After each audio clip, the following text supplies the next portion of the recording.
Okay, greetings from Finland and a warm welcome to today's webinar, Unlocking the Mind, How Data Can Be the Catalyst for Change, with guest speaker Simon Shepard. I'm Tiina Hoffman from Firstbeat, exercise physiologist here, and today's webinar is going to be just a little bit different from our usual pattern. After a short intro by myself, Simon is going to present some data from his years of working as a coach. Some of them go quite a ways back. And he's going to focus on the stories behind the data, how data might have unlocked someone's thinking or even affected their decision-making going forward. And then we're going to reflect on some of these learnings together. And I think today's content is going to be especially interesting for those who are some kind of coaches. Maybe you work with data, and hopefully this provides you some new viewpoints and helps all of us appreciate the importance of the unique individual context behind data. It's not always what you expect. So before I welcome Simon, a couple of reminders about the webinar. We are going to go for 45 minutes today, and you can write questions in the Q&A box that you can find on your screen. And Simon and I are going to address the questions towards the end of the session. And we're going to send the recording to you afterwards. Let's start with a short introduction to Firstbeat for those of you who are new. So we were founded 20 years ago. And we are based in Finland. We have business in over 70 countries today. And today we have over 1,000 elite sports teams worldwide who are utilizing Firstbeat solutions in all the major leagues and sports. And we just recently welcomed our 1,000th health and wellness partner company who is using Firstbeat Life as part of their offering. We are widely considered a pioneer in heart rate variability-based physiological analytics and coaching. And our aim really is to improve the health, well-being, and performance of individual athletes, teams, as well as regular working age people by providing accurate and actionable data.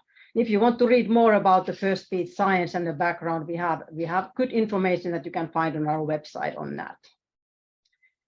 Recently, just a little bit of history. We recently sort of transitioned from the Firstbeat lifestyle assessment to Firstbeat Life, which many of you are familiar with both offerings. The lifestyle assessment actually officially closed down here a couple of months ago, and today we offer Firstbeat Life. And back when Simon started with us, the offering I think was actually called Firstbeat Health, and we used a very different kind of device that we'll take a look at that in just a few moments. But the basic physiology and the method has remained the same, even if we of course have evolved quite a bit and improved our algorithms and trying to provide more and more insightful and actionable data for people. The biggest difference between these two models being that with lifestyle assessment, it was more of a once-off measurement that gave a person some kind of a situation, what it was looking like at that time. And the model included quite a bit of manual work by the coach. So you had to get the device ready, you had to ship it to your client, upload the data, create reports.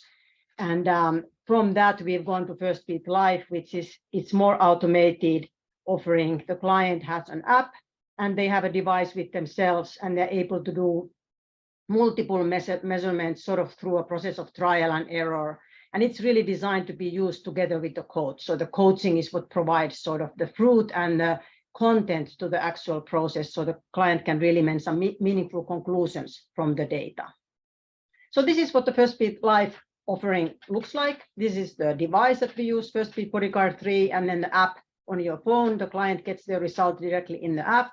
And then we have this so-called admin platform that allows the coach to, for example, access the client's results. So you can have a discussion about their result. And also you manage your projects and order devices and do those kind of things via the admin portal. And of course, if you're working with groups, then we also provide group reporting. So you can provide anonymized data from how the group is doing and provide feedback to the, for example, to the company who is subscribing to the project. And just before we go forward, this is what sort of the familiar Firstbeat graph has always looked like and still basically looks like, with the colors red and blue and green. Red meaning some kind of stress, activation, energy. It's the positive and negative factors that keep us alive and keep us going during daily life. And then green is the recovery part of the nervous system, the parasympathetic activation kicking in, your heart rate slowing down, your heart rate variability increasing. And then blue is exercise that we identify based on the movement data and the person's heart rate and oxygen uptake. So we utilize heart rate and heart rate variability and movement data to come up with these kinds of graphs from different kinds of days. And this is a 24-hour view, which is sort of the window that we typically observe situations in people's lives. So that's the basic of the platform. And now on to Simon, our guest speaker today. So this is where we actually started with him. We met 16 years ago and have worked closely together since then on many projects. In the initial years, Simon and his team were really instrumental to our development by providing hands-on feedback from the field, especially from outside of Finland, to provide us a wider perspective of how things are seen and viewed outside of here, and to help us improve and develop our methods. Simon is founder and CEO of Optimal Life, and he's a physiotherapist by training, and you can still find him quite often at the Lord's Cricket Ground doing his training there. But this slide shows where we started. It was my first week of working at Firstbeat 16 years ago, and our CEO, Joni Kettunen, had left this device, Suunto memory belt, on my desk with Simon's data in it, and he told me to call this very potential Firstbeat partner to discuss his result with him. And it looked basically like this. It was pretty much all red. And it was his first measurement, and clearly it didn't look very good. So Simon, can you remember that call at all, or can you remember what was behind the data, and what did you think when you first saw it? And on a more general level, what was it that really got you interested and hooked in this kind of data and then start to use it with your clients? Sure, thanks, Tiina, and thank you for inviting me. I guess the first thing is when I saw this, I was intrigued. I was intrigued that a belt like that could tell me so much about what was going on in my life. And this was in the days when we couldn't record what was going on through a phone and sort of syncing data in with stories, etc. But when I look back at the dates, it was quite interesting. A close friend of mine had passed away, and this was the day of his funeral. And I was certainly emotionally overloaded during the day, and I was probably alcoholically overloaded in the evening. And you can see that's not the greatest data. So I guess that's the story behind that. And then, of course, I was worried, would Firstbeat ever talk to me again, or consider a partner who had data like that, Tiina? But anyway, that's where we started. Yeah, and this is not the actual data from Simon, but it looked pretty much like this. And I don't think there was much sleep to be had, unlike what the picture here shows. But yeah, thanks, Simon. And it's really great to have you on the webinar today. And Simon's now going to share some cases from over his journey with Firstbeat and with data, and then we're going to reflect on that. And we're going to look at them from sort of three general themes, looking at emotions, decision making, and balance. And so I'm going to hand it over to Simon now. Welcome. Thanks, Tiina.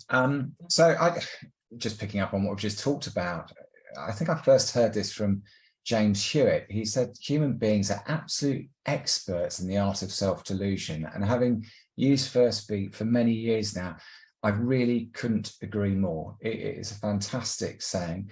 And we're also experts in the art of self-serving bias. We like to see what we want to see. We're not always very good at seeing the real us. I guess going back 15 years ago as well, to answer the question that you posed previously a little bit more fully, we were also at a time where stress was just coming into the landscape. I remember Tim Wright had done a very useful bit of research for the physiotherapy practice that I was running at the time, and he sort of highlighted that stress was the thing that was coming up on the rails. It was starting to catch musculoskeletal problems up as the biggest cause for absence from work. And as someone who sort of ran a business where musculoskeletal problems were my bread and butter, I thought we should have a little look at this in a bit more detail. What I loved about it was the objectivity and the personalization. We can always ask questions, and in many ways, I know some of you have done the questionnaire that was part of the sign-up process, and if you have, great. If you haven't, that's not a problem at all. But the problem with questionnaires, in my view, is best case scenario, they open up a conversation, but in many ways, they're influenced on what side of the bed you get out of, what you watched on television the night before, the news that you might have listened to on the radio. If we look at the aggregated example from everyone that we've got this year so far, people score, or not necessarily score badly, but the lowest score is on sleep. And maybe that's because we're all expecting that we should be sleeping badly. I haven't heard many sort of things on the news or on the television talking about how great the UK is at sleeping, whereas I've heard loads of stuff around how bad the UK is sleeping. So we find those sorts of things quite easy to conform to. And then if we go on to some other things such as relationships, it's much harder for us to potentially admit, no, my relationships are really not great, or they're average. What I tend to see people are either, yeah, we're really good. You get the odd person who goes, it's an absolute car crash at the moment. So questionnaires have their uses, but for me, objective data was the thing that really, really helped. Again, if I use this data from a cohort within the NHS that we collected last year, this is around about 200 people when they were asked, do you think you are physically active enough to be healthy? Well, 85% of people were agreeing with that.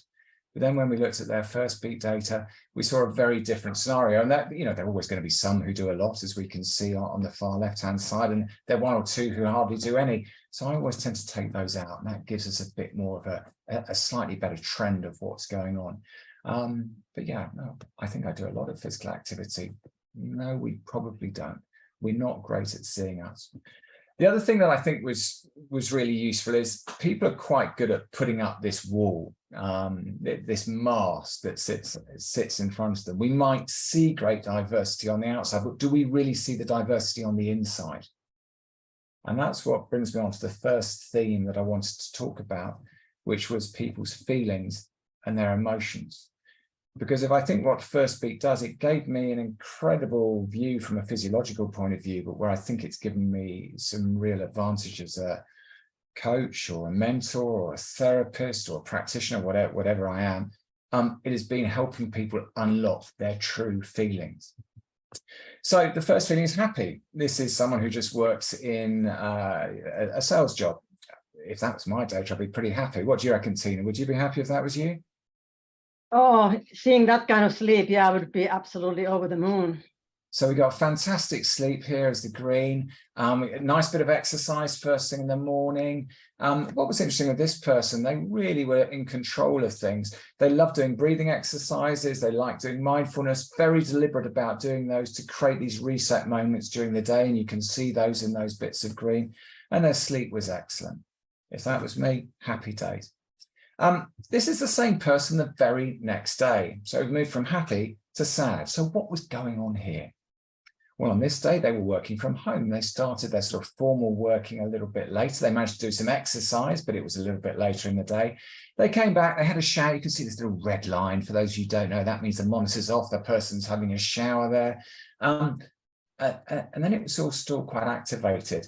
And when we talked about this, we came across calamity number one. This person came out of the shower, went back downstairs, and their dog was vomiting in the kitchen. So quick rush to the vets, out of control already, not a great day. Fortunately, the dog was all right. They came back, and then they bumped into calamity number two. Their wife had just been made redundant. Not only was this not particularly comfortable conversation to have with the wife, it was not a particularly comfortable conversation this person to have with his organization, because they worked for the same organization. So two what I call emotional multipliers going on during the day, and we can see what happens to the sleep. We've dropped down from 95% effectiveness during the sleeping period to 42%. A really dramatic change there. So we can be happy, and the next day the same person can be sad. If we just focus on the sleep, well, I'm sure we can give this person some good tips there, but actually this revolved around helping them come to terms with the challenges about the conversations with his partner around the loss of a job. Another emotion that I wanted to just reflect on, I don't think I'll ever forget doing this feedback, and this is the feeling of safety. This looks the wrong way around, doesn't it? During the day, the person's in the green all the way through, and then overnight, we're running into a few problems. Although they go to sleep at 8:30, they don't really get into effective, good quality recovery until just before 2. Now, this was one of 3 days, and what I did note when we looked at this person's data was that every night they went to bed at 8:30, and not a problem with that at all, but I thought just out of interest, I was going to ask about that. So, I said, you do go to bed early. What, Is that because you're really exhausted after the day? And they looked at me and they just said, no, that's my safe place.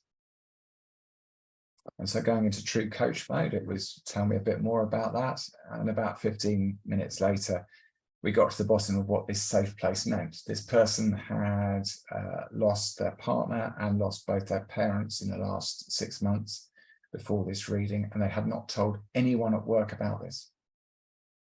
Work was their sanctuary. They didn't want to go and see occupational health and be given time away from work. Work was the only place where they had that human interaction, which was really, really important for them. So quite a powerful bit of data, which led to a conversation around, okay, we can keep the work going potentially, but do you feel happy with this recovery? And do you feel happy with sleep? No, probably not.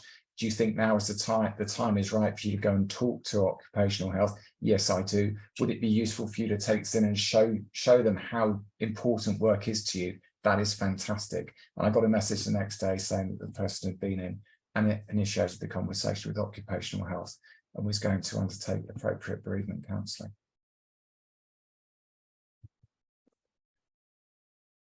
Frustration. This was a very senior chairman of a very large property company in London. And the two areas that I want to sort of draw upon, aside from the sleep, which isn't perfect, was what was going on at just around 5:30ish, where you can see this great big blob of green here. They're in a state of parasympathetic dominance in a good place.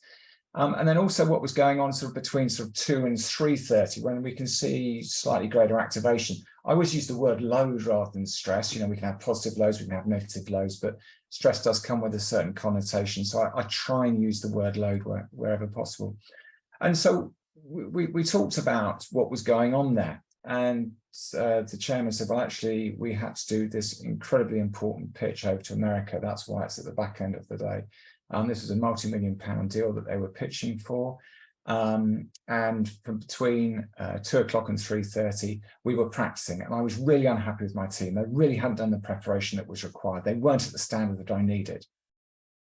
So I decided I was going to take control of the pitch. And it was interesting what happened during the pitch. The person seemed to be in a pretty good place, and it seemed to go fairly well. Where that then took us to as a conversation was, were they really bad and were they really underprepared in that practice? Or is this you struggling to let go? Is it struggling for you with the fact that you are about to retire?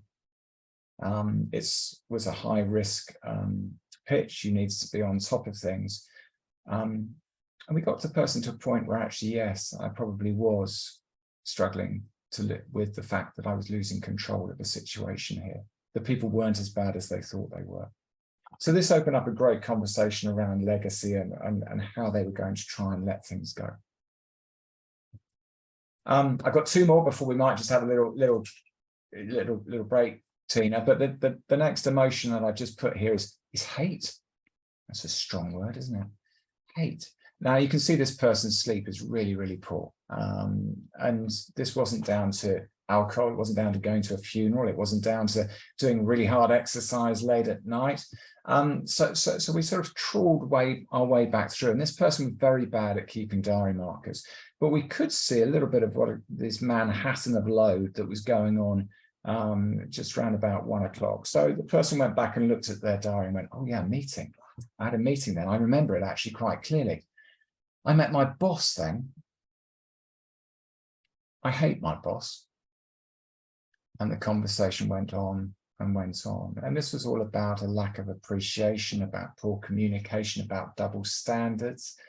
And again, to cut a long story short, this person left their role a month later. And I think that this data possibly was one of the catalysts for them making that decision. They looked at it and they felt, wow, if that's doing that, something needs to change. And maybe changing the boss isn't going to happen, but me taking control of things is a possibility. Of course, that's really hard for many people. Circumstances doesn't allow that change to happen, but it's interesting where the data took them. And then the last one just on this sort of emotion section is what I call love and hate. One of my favorite, this is a really early one, this, Tiina. So you've heard this story a number of times before. This is a cancer specialist nurse who once a week has to do a very, very tough clinic. And she thought that was the most stressful, most loaded, the toughest time of her week. The clinic was between 2:30 and 5:30. And you can see she's in the green color in this state of strong parasympathetic dominance. And this was a really interesting case study for me. It's one of the earliest ones I did, actually, because it made me realize that when people are doing things that are closely aligned with their values, closely aligned with their competencies, happy with the environment that they're in, we will often see it physiologically. What was fascinating was I managed to reassess this person during lockdown. They still had to do the same clinic, but they had to do it in a totally different environment. They had to do it online. They weren't able to give their patient a hug. They weren't able to hold the hand of a relative as they were imparting bad news. They hated it. So you can see the same function, but a totally different physiological response.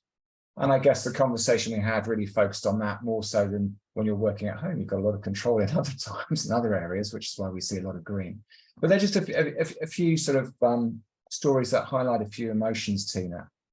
Yeah, and I think it really highlights the idea that you can't come to myself or to Simon with your client's data and ask, what we think about it or what's our conclusion from that before you have that conversation with the client, because there are so many sort of truths behind the data. And a couple of the examples that Simon showed, I've also seen that many times, that when people are doing something that they really enjoy, whether it's some kind of flow or something that they really love doing, like in this example, they quite often can be in a green zone. For example, coaches, when they have a coaching conversation with their client, it might be the thing that they like the very best.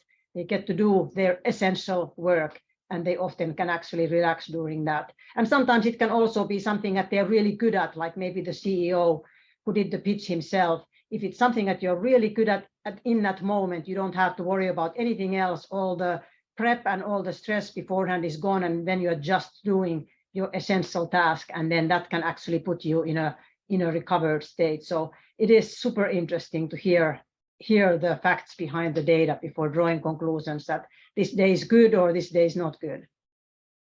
Yeah, I mean, the coaching one's interesting, Tiina, because I've had a number of people who've been wearing monitors while they've been coached, not necessarily by me, but they say, oh, we had a coaching session there, I had a coaching session there. And you often say, oh, was that, the first, or you've been seeing the coach for a long time? And the first couple of sessions, people often find them really tough. We often see a lot of red there, is you're stripped back naked by the coach, emotionally.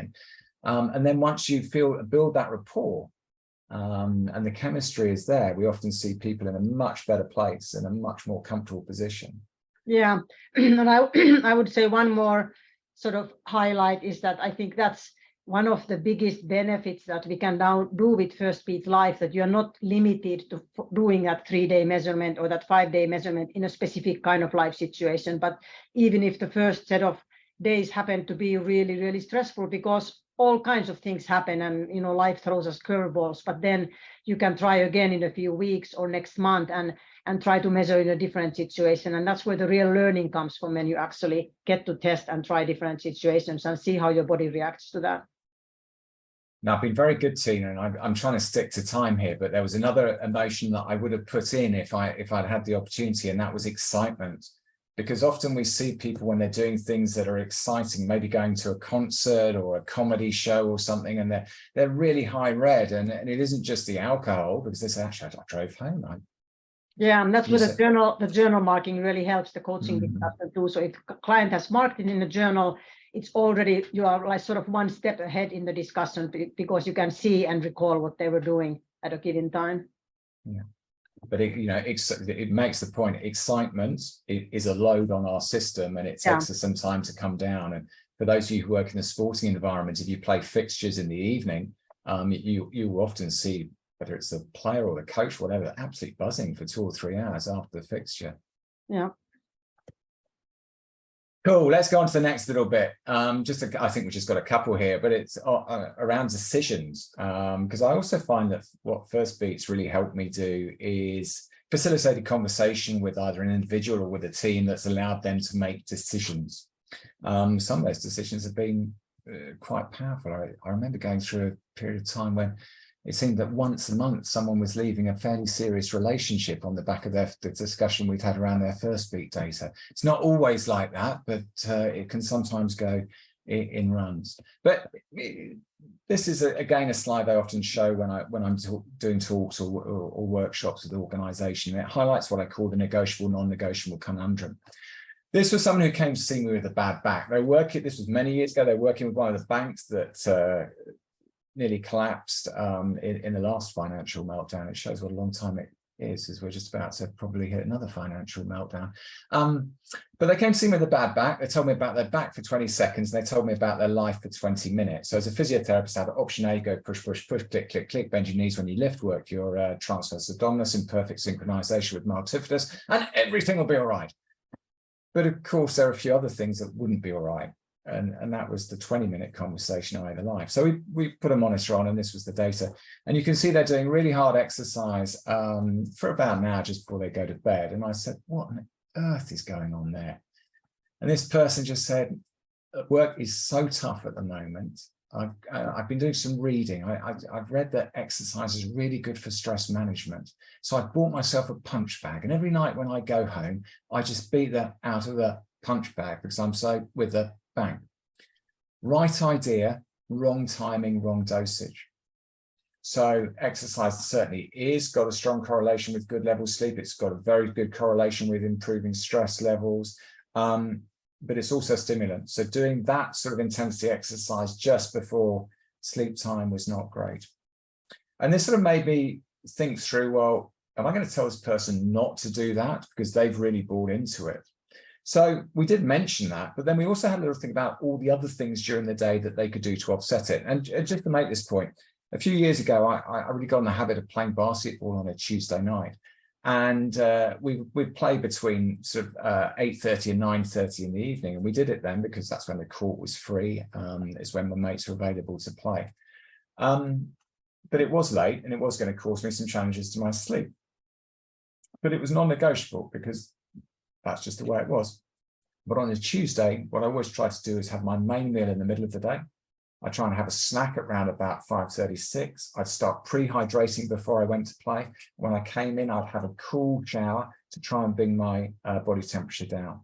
So the basketball was non-negotiable, but there are a whole load of other things that we could do to try and balance the books. So that's a negotiable, non-negotiable conundrum. This is, sorry about it, it's been slightly blurred. I've obviously stretched it too much there, but this is the working day of a doctor. This was a junior doctor. And you can see two totally different profiles from the morning and the afternoon. We talked through this data, and this doctor in the morning spent most of their work in the research laboratory. They were working at a big London teaching hospital, and they were researching. In the afternoon, they were working in a clinic with patients. And it was quite interesting when this person turned around to me and just said, I think that's made my decision for me. Thank you, Simon. I said, what's that? He said, well, in about 6 months' time, I've got to decide whether I'm going to go down the research pathway or I'm going to go down the clinical pathway. I think it's pretty clear which one I'm going to be doing. So it's quite interesting some of how data can lead to some, whether it's clarification of thinking or confirmation of thinking. In a whole host of different areas. I don't know if you've got any thoughts on that, Tiina, in terms of decision making. Yeah, I mean, I would say that probably not so often to the degree that somebody changes their career based on the data, but on a smaller scale all the time. And people, when they will see something green on their report, and maybe that was when they were cooking or they were cuddling their baby or they were knitting or doing something that they enjoy, it can be a really powerful sort of enforcer that, yeah, I gotta make time for that. And vice versa, if they continually see this kind of really high red spikes when they're doing something that they really don't like doing or dislike doing, then maybe that will help them move away from that activity, or at least try to schedule and time it so they don't do it right before bed. Or like you mentioned earlier, if you know you're going to have some kind of a non-negotiable activity that you want to do, then try to balance the day with other things that will help you get into the slightly better zone. And I guess one more note on just always remember that the red night it's not dramatic as long as it doesn't happen all the time. We all have those red nights, and the exercise example is a really powerful one, that it happens even to an elite athlete. When they have a match in the evening, their night is going to be half red because physiologically their body is still recovering from that effort, and that's fine as long as they don't do that every night, and as long as they also do easier training. So it's all the big picture that really makes the difference. I remember doing this once with some leaders, and we often saw green, at certain times during the day. And it was interesting how they often said, oh, that's when I was just meeting with my team. And so sometimes helping people understand that some of the job functions that they have, in this case, my pastoral component, just informally meeting with my team, was a really positive thing for them, not just the people they were meeting, but great for the leader. So if times are tough, maybe just put in the odd informal meeting with your team, because you're probably going to benefit from it. Last little bit, Tiina, balance. Just a couple of stories around this. So this was quite an interesting one. I've got 3 days here. This is 3 consecutive days. This was a senior civil servant in the UK. And this is Monday, Tuesday, Wednesday. This is the Monday. And on the Wednesday, I'm just going to take you to the end. What was the conclusion here? On the Wednesday, this person had to go to the House of Parliament and stand in front of the Government Select Committee, which is quite a grilling, I think one would describe it. In the UK. So on Monday, this person's in pretty good control. Their sleep, well, I would certainly be very happy if that was my sleep. They're running from meeting A to B to C. That's what you're seeing, those bits of blue during the day. Yeah, there was the odd little bit of stimulation, but in general, I was pretty happy with that. The 2 larger bits of blue at the beginning and end, well, that's the person commuting to work and back from work. We then go on to the day before. And this is the day before a really pretty big event in this person's life. And again, we can see the commute. We can see some quite nice relaxation. We can see the load responses during the day are probably slightly less than we were seeing the day before. But then it doesn't look so good in the evening. So the first challenge this person had was, for all the preparation, and this person was doing a lot of preparation, I'm going to come on to that in a moment, but for all the preparation this person was doing around their work in this big event, they'd forgotten that it was their child's school parents' evening. And when they remembered, they went to the wrong venue. So whilst again, we are talking about work being a real challenge and high pressure work being a real high challenge, the biggest challenge for this person was forgetting where his child's parents' evening was. And if I remember rightly, the interrogation he got from his partner afterwards. Pretty amazing sleeper, though, I would say. After all that stress in the evening and all that activity running around, he still manages, really good restorative sleep. So good for him. It's not bad, is it? But again, if we were comparing the night before to that night, I'd certainly be going, there's a bit of a difference there. Yeah. And it could have been that sort of cycle, half cycle a bit later, but who knows? It could be preparing for the next day. This marker 2, so this person arrived at the place, the place where they were doing this big presentation at 1 o'clock. So although the person is in the blue, and I know that the algorithms are now changing a little bit to incorporate a bit more of the accelerometry data, so this might show more as high red now, Tiina. Have I got that right?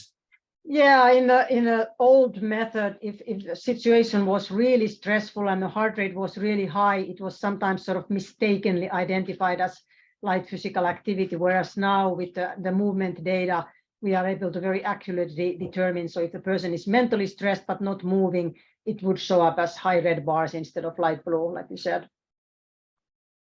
So for an hour before, because they got there early, they needed to be there early. They were in this elevated area of blue, highish heart rate.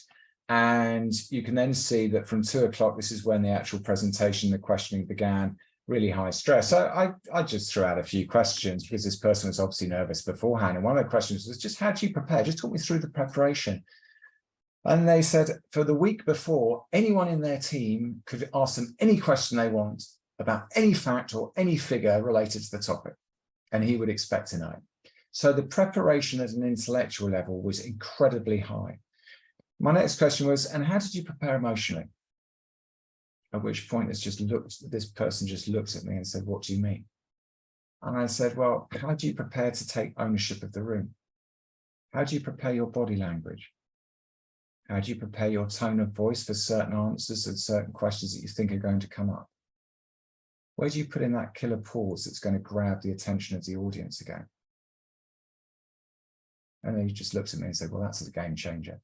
And again, the rest of the conversation was all around emotional control. So the reason I include this case study in balance is there was an imbalance between the preparation that was done from work and home life, and there was an imbalance that was done between the intellectual and the emotional preparation for a big event. And you can see what happened when we look at what we would call the battery line or resilience line or energy levels, a line that will go down when you're in the red and then back up when you're in the green color. And we like to see these nice U shapes. And in fact, on the Monday, in a really good place, the Tuesday, not too bad.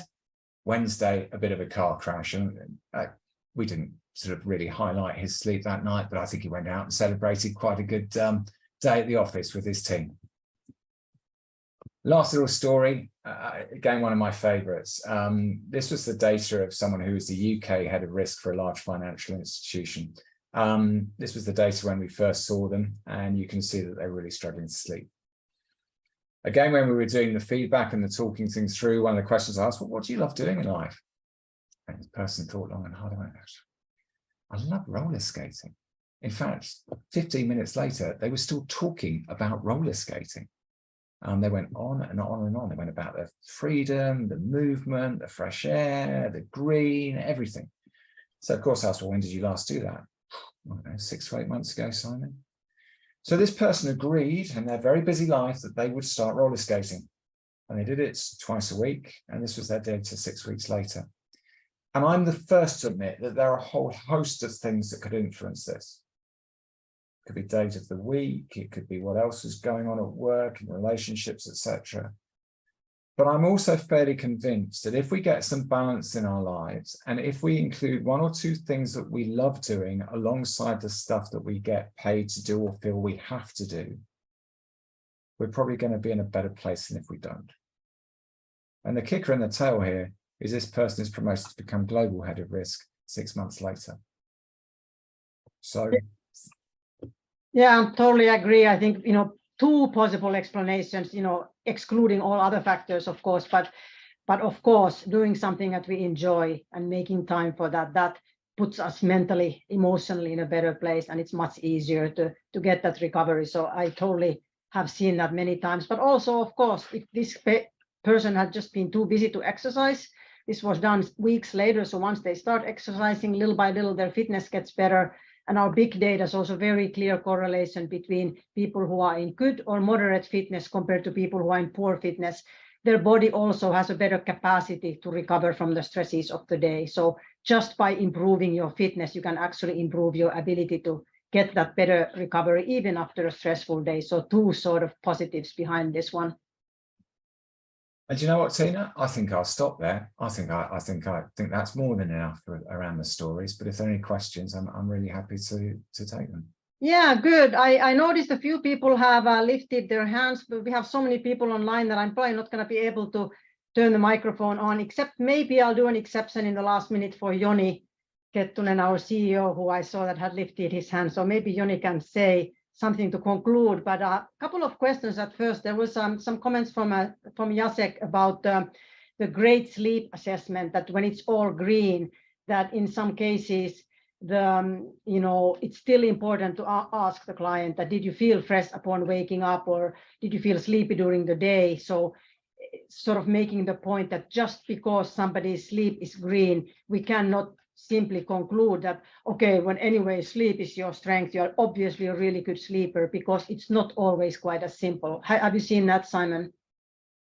Sometimes, sometimes you see green all day and all night, and you think, oh gosh, this person's in a fantastic place. But of course, they might not be. If your adrenal glands are burnt out, they're not going to be in a great place. There might be medication that needs to be altered. People on too high dosage of beta blockers, for example, we might see them in loads of green. I agree. The questions are really important to put alongside the data. And when I'm talking about sleep, I always think about the outputs. I think so many people go, how long did you sleep for? Oh, you slept for 8 hours. That's good, the input. But if it's 8 hours of rubbish, that's not great. So the two key questions I always ask is, did you feel mentally alert when you wake up? And do you feel physically well enough to get out of bed and not feel exhausted? Now, if we're getting, I feel physically in a good place and I'm feeling mentally alert, you probably slept okay. Yeah, very, very true. I mean, I think we can't become too efficiency thinking. So people sometimes do have a tendency to think that I'm going to power sleep. I'm such a good sleeper that I'll be just fine with 4 hours. So it probably doesn't stretch quite that far, but absolutely so that if somebody is sleeping 10 or 11 hours of rubbish, they probably really would be much better off by prioritizing the core hours of sleep and then doing a few things to improve that sleep quality. There's a good point here on one more thing on emotions, that quite often you see sort of a limited stress during work hours when a person is under control, doing what they are good at, and then explosion of frustration or stress in the evening at home or in the morning hours. So the high stress peaks come before they go to work or after they come home from work. And people are sometimes a little bit mystified in the beginning. They're like, okay, so should I separate from my family, or how can the family be so bad for me? But then again, I think it's super important to have the discussion with them and understand that, of course, your kids running around and you having to multitask and take care of everybody's needs. It's not always easy, but it is probably what in the big picture you love doing, but in that situation, it's going to cause a stress response or your dog vomiting, like in that one example. So we can't control all those things, but it can be easier to control things at work. I think a couple of things there. So one thing I often see is people in that first hour of work can be really quite highly activated. And those are often the people who try and win the whole day in the first hour. So then it's often a conversation around pacing. And yeah, the comment about, once I finish things, it all comes out. Well, we have different social norms in the workplace than we would have in the home place. And I always, again, thinking of little tips, I often suggest to people, just listen to how you put your key in the front door, or how you interact with your accelerator when you get into the car, because that's probably going to give you a pretty good indication of what sort of mood you're in. And then when you get home, maybe go for a walk around the block rather than just going in and kicking the cat. Or if you're in a really good place, go in and give your partner a hug. But yeah. Good comment. I'm going to take one more question. It's actually the last one here, and then let me bring the last slide out with some contact information. But there's just a comment that when I do golf with a car on the field, it's not recognized as sport activity by Firstbeat, even if the body felt like it was doing sports. So I would say that that's just a simple explanation, that the way we identify sport is from movement and your heart rate response and sort of your oxygen uptake during that activity. And especially if you're using the car, the only real movement or activity is when you are hitting the ball with your club, and it's just not quite enough to get your heart rate up to a level of exercise unless you are in really poor fitness. So yeah, it does. To be recognized as physical activity, we do need to have some requirement for actual movement during that time, and then of course some kind of a heart rate response. And like yoga is sometimes a similar experience by people. So they might be doing some really beneficial, useful, excellent yoga sessions, but the aim of that session is not to increase their heart rate, and they might mainly be sitting still and just moving their limbs, for example. So quite likely it might show up as stress instead of as exercise, and that's fine. That's just what focus can do for you. Good, excellent questions and comments. And I'm just going to bring my last slide up here so we can have our contact information, and then I'll actually, just a second, let's move past this one. So this is where you can see you'll get the recording afterwards. And here, this is Simon's information. If you have any questions for him, you can surely feel free to contact him directly and ask him about his models and how he's working with clients. And you can contact us directly here at Firstbeat. But since we have the exceptional situation where we have Joni here online, so Tiina, can I just say there's no dot between Simon and Shepard, so just if someone does want to contact me. Oh, okay, it's Simon Shepard. There's no dot there. Joni is taking his hand down, so that might have been just, maybe he was just waving at us or giving us a thumbs up, but I don't see his hand up anymore. So I think I'd just like to thank Simon for joining us today. It was really interesting to discuss these cases, and some of them I remember from many, many years ago, but then it was interesting to see, especially the follow-up case with some of the clients from years ago, and then with the newer data. And those of you who have been using the old methods, I think the same stories apply behind the data most of the time, but now hopefully you can utilize the possibility to have your clients do these kind of trials and errors and accept that life doesn't have to be all about aiming for 100 points or getting the perfect score, but learning what works for you and what doesn't work for you. And that's really what the coaching process should be all about. But thanks, Simon. Thanks all the listeners for joining us. And now we're going to take a little summer break and then get back to these things after the summer again. So in early September or so. So have a great day, and you too, Simon, and we'll talk to you next time. Thanks, Tiina. Thank you. Bye-bye.